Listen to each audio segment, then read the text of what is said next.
एक छोटा सा गांव था, रामपुर।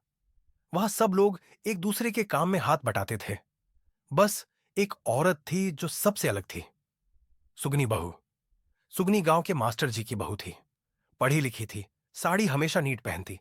लेकिन किस्मत ने ऐसा पलटा मारा कि मास्टर जी की नौकरी चली गई।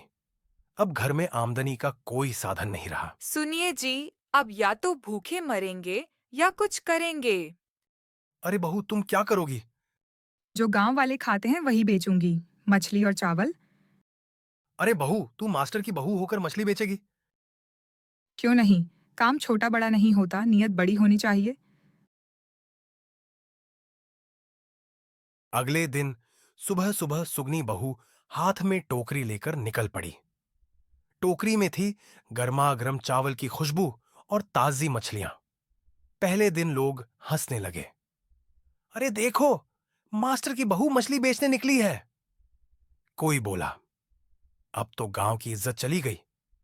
लेकिन जब किसी ने छक्कर देखा, अरे वाह, ये तो ऐसी मछली बनी है कि मुंह में घुल जाए। धीरे धीरे लोग लाइन में लगने लगे। बच्चों से लेकर बूढ़ों तक सब कहते, सुगनी बहू की मछली तो लाजवाब है भाई। कुछ ही हफ्तों में सुगनी मछली सेंटर नाम से उसका ठेला मशहूर हो गया। यहां तक कि शहर से भी लोग आने लगे। मास्टर जी अब खुश थे। बहू, तूने तो कमाल कर दिया। तू तो हमारे घर की लक्ष्मी निकली। लक्ष्मी तभी आती है जब हाथ से मेहनत की खुशबू आती है। सुगनी बहू, तू तो अब गांव की मिसाल बन गई है।